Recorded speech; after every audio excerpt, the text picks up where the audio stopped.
Test 2. Think about security too, especially if we're going to investigate about business cultures. First, you have some time to look at questions 31 to 40. You should have completed questions 1, 2, 3, 4, maybe 35 by the beginning of the test. You just fly over them, and then 6.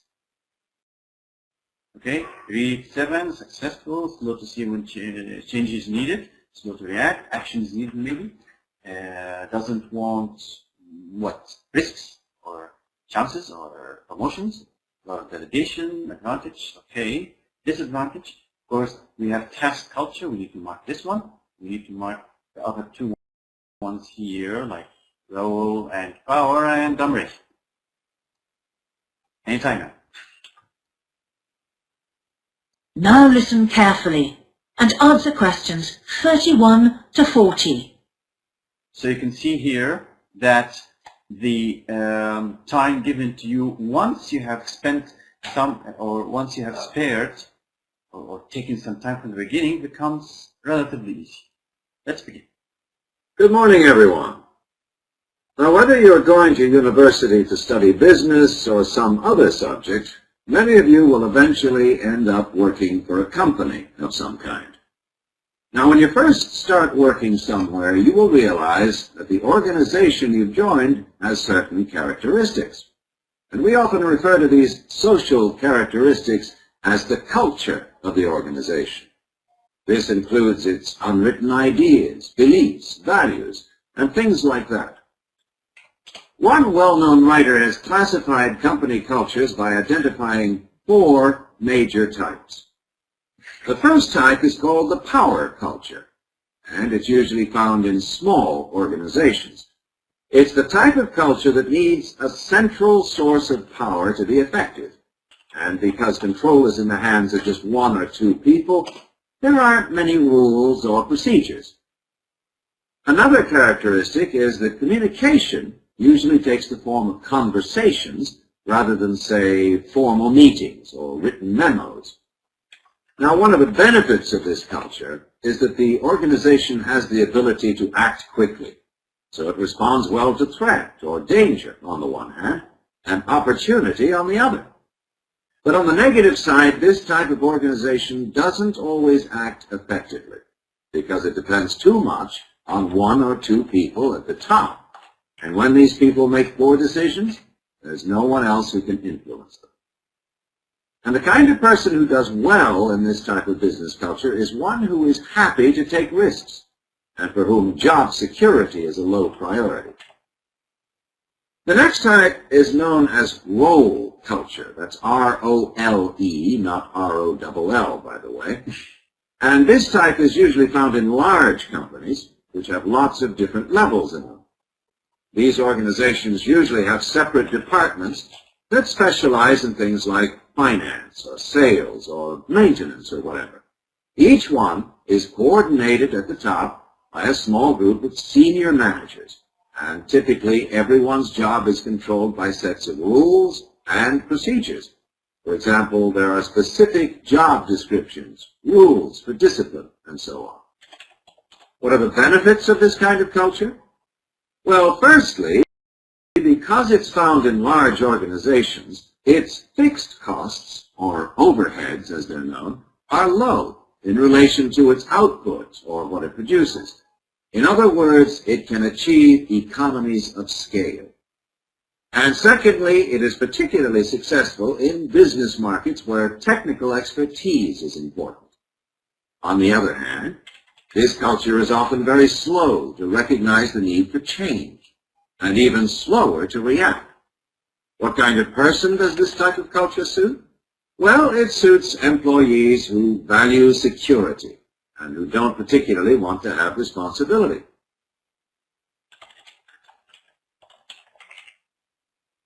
Moving on now to task cultures. By the way, I have 2 points to talk about.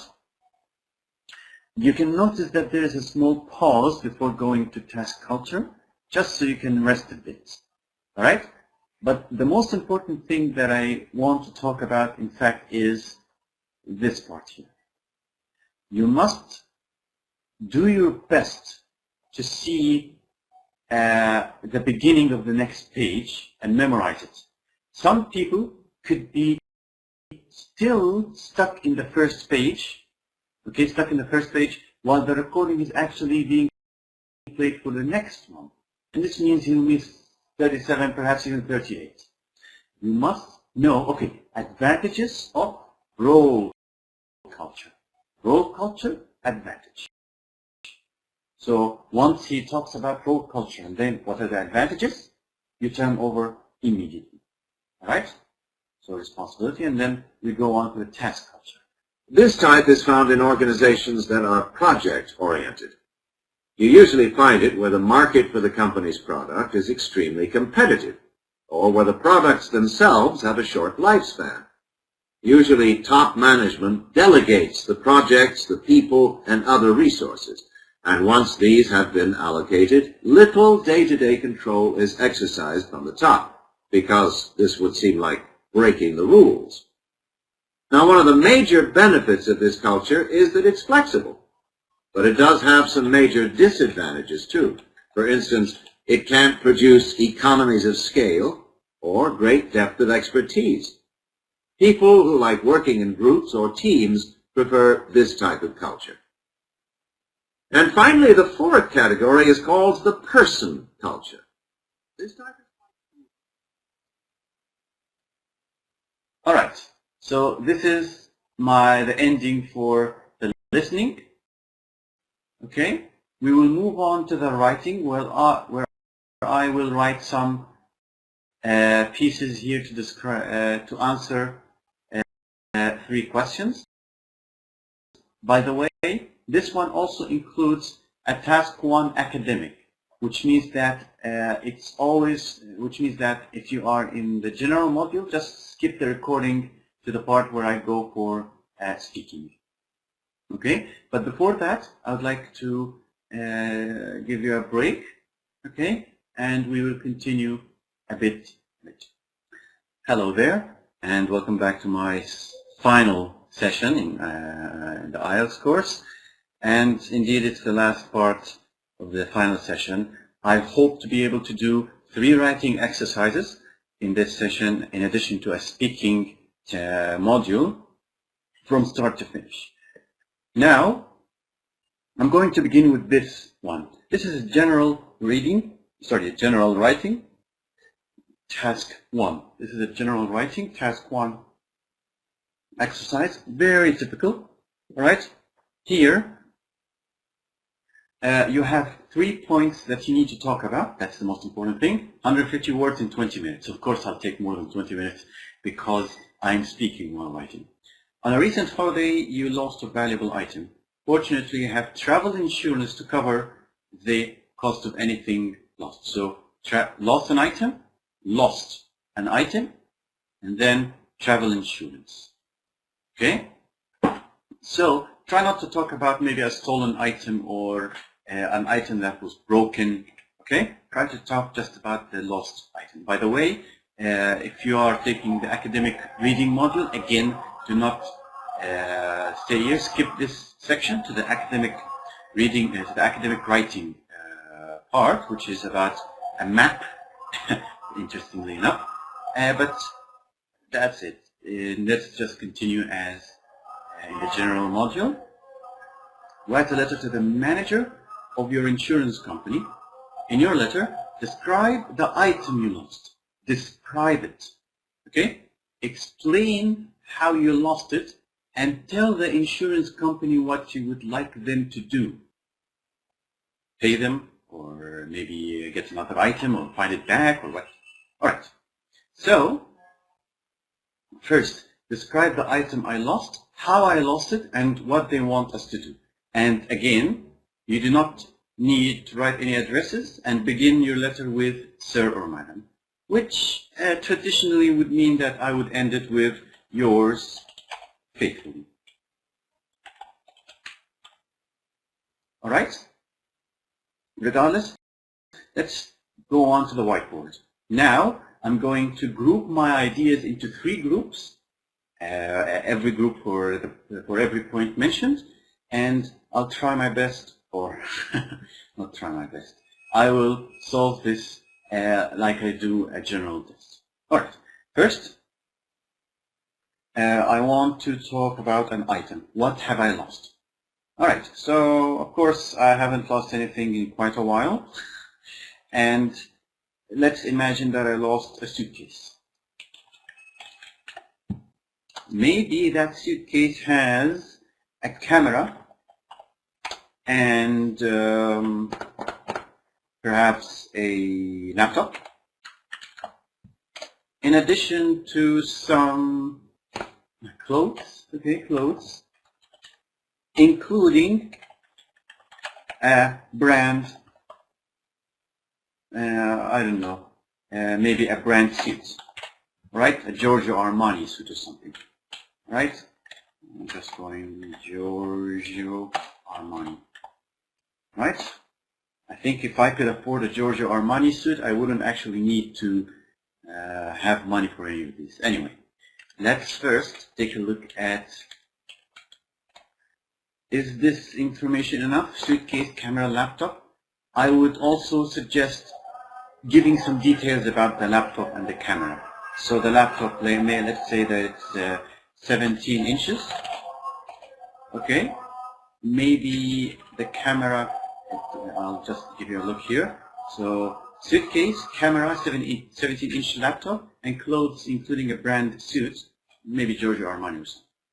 And let's say that the camera is a semi-professional, right? 14 megapixel camera, okay? Or let's, okay, 14 megapixel camera. Of course, you can just mention brand names. This is not an advertisement or anything, so just write any brand names you know, right? So Canon, Dell, and Giorgio, and an Armani suit. Maybe what else? Now here's something. If you have a suit in your bag, that means that you have probably gone to a business trip, right? A business trip, and that means that maybe you can describe the situation as being a business trip to a foreign country. So how you lost it? Business trip to maybe Hong Kong. Hong Kong, right? Don't forget to do it like this. It's not Hong Kong. No, it's Hong Kong, right? That's a mouthful. Anyway, so I was on a business trip on Hong Kong, and I was in a let's say that as I came back to Saudi Arabia,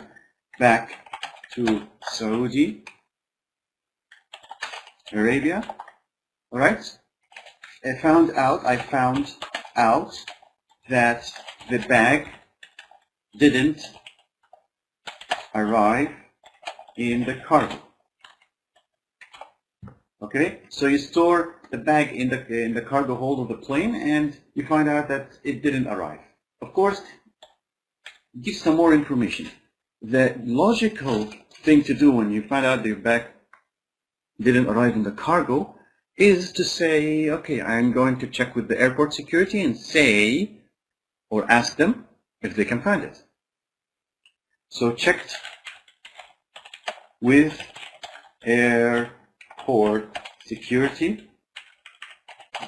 All right, checked with airport security, and let's say that it was on record, all right, but didn't arrive.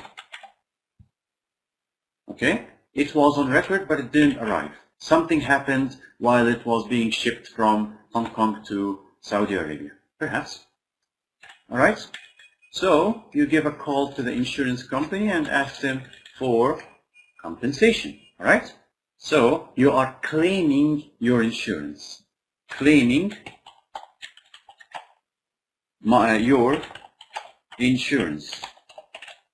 Of course, this one can be the introduction,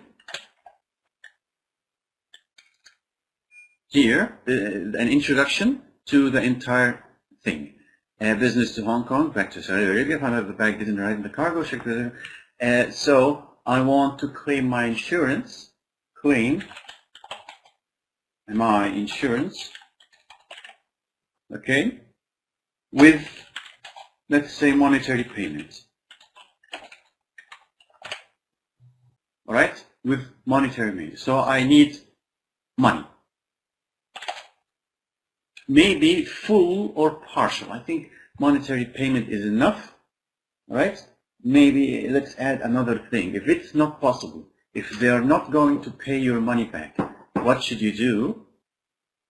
You try to maybe ask for or find it. Find the bag, or do your best to find the bag and return it to me. I'm in the place something. All right. So maybe the insurance company's job is to try and find the bag. So track يتتبع and find the bag. Okay. Let's begin. Let's take a look again at the task. So first, tell the insurance company what you would like them to do. Describe the item you lost. Explain how you lost it. All right. Of course, maybe claiming your insurance here would not be a good one. All right. I think it would be good enough. Let's begin. Dear Sir or Madam, this letter, or I am writing this letter to claim my insurance on a suitcase that, on a suitcase I had, that in a suitcase I have lost during a business trip to Hong Kong. Right? Full stop. I'm just going to move this bit here. All right. So during a business trip to Hong Kong. All right. Maybe, just maybe, you want to put the business trip to Hong Kong before the contents of the suitcase. Of course, the order of your writing does not matter, just as long as you mention all of the points. All right? So, just say during a business trip to Hong Kong. The business trip, or the trip, or the trip was to represent my company during a tech or a technology convention. Okay, that, remember, business trip to Hong Kong. Okay, something that I forgot. Okay, maybe mention dates. Right? Maybe mention dates. During a technology convention that took place in, or on the 22nd and 23rd of November. All right, on the 23rd and 22nd and 23rd of last November, or of of November. Okay.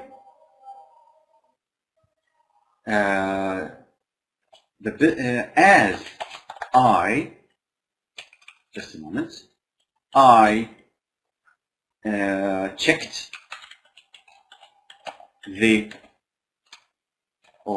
the suitcase. No, I left the suitcase with the airport staff for storage in the plane.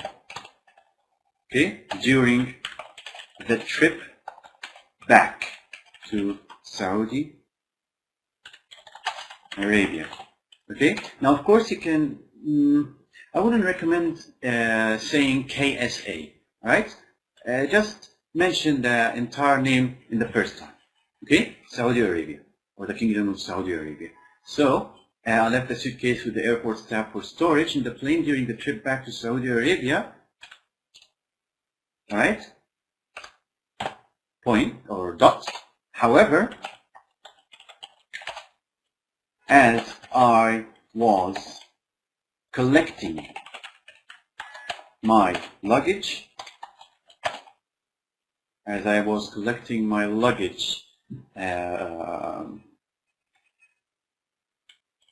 after the trip, okay, I discovered that the suitcase, right, was missing. I consulted, or I talked to the airport staff. I consulted the airport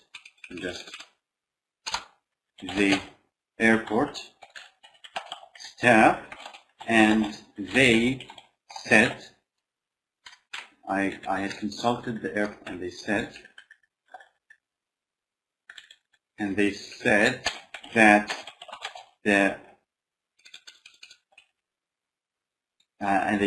it was registered in their cargo records, but they couldn't find it. All right. So this is the first one. The trip was to represent my company during a technology convention that took place in blah, blah, blah, blah. All right. I discovered the suitcase was missing. I consulted the airport staff, and they said,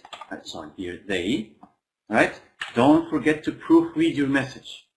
Always important. The trip was to represent my company during a technology convention that took place on the 22nd and 23rd of November. I left the suitcase at the airport staff for storage in the plane during the trip back to Saudi Arabia. However, as I was collecting my luggage after the trip, right, I discovered that the suitcase was missing. I consulted the airport staff, and they said that it was registered in the cargo record, but they couldn't find it. First paragraph. Second one. Now, of course, I'm writing too much now. The suitcase contained, all right, I was talking about it in the past tense because it's not in front of me. Okay, it's not in front of me as I am writing this letter. Okay, it contained, when I was there, contained a camera, a laptop, just a moment, a semi, just a camera, laptop, a laptop, and a brand suit. Okay, and a brand suit. Full stop. The camera, just a moment. I have to also describe the suitcase itself. The suitcase itself is black,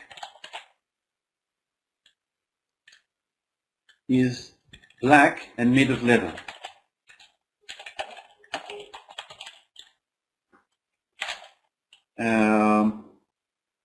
It is about 1 meter. It's about, just a moment. It's about 50 cents, or it's about average size. I'm talking about size, but it's not very important. Okay. It's black, made of leather, and has wheels in it, right? Well, let's just say it's black and made of leather and nothing else. All right. So laptop and a brand suit. So the suitcase itself is made of leather, is black and made of leather. It contains camera, a laptop, and a brand suit. The camera is semi-professional. Is a semi-professional. How much? 20 megapixel. The camera is a semi-professional 20 megapixel Canon, while the laptop is a 17-inch Dell. All right. While the laptop is a 17-inch Dell, the suit is my most valuable loss, or my biggest loss, as it was an Armani, okay, suit,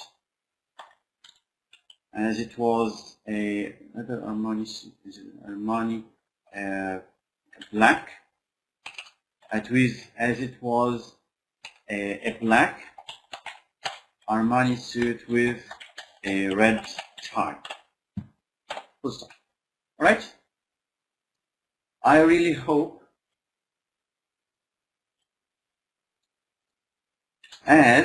so I'm talking now about the third one, as I have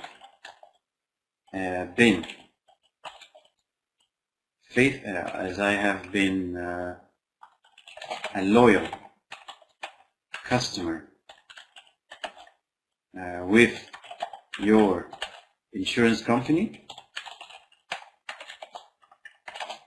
maybe for 3 years, I would like to claim my insurance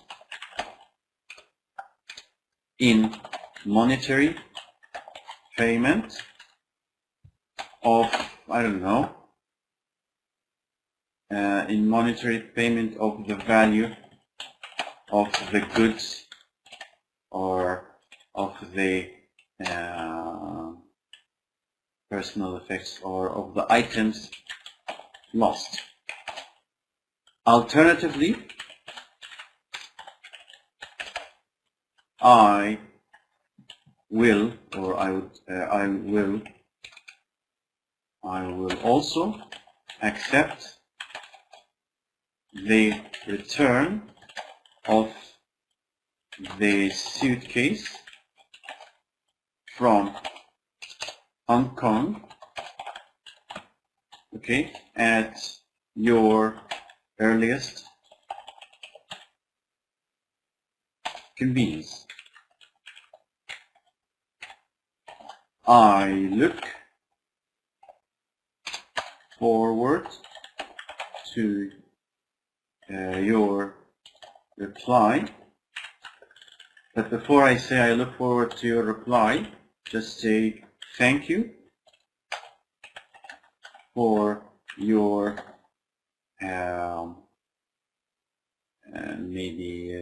for your patience, or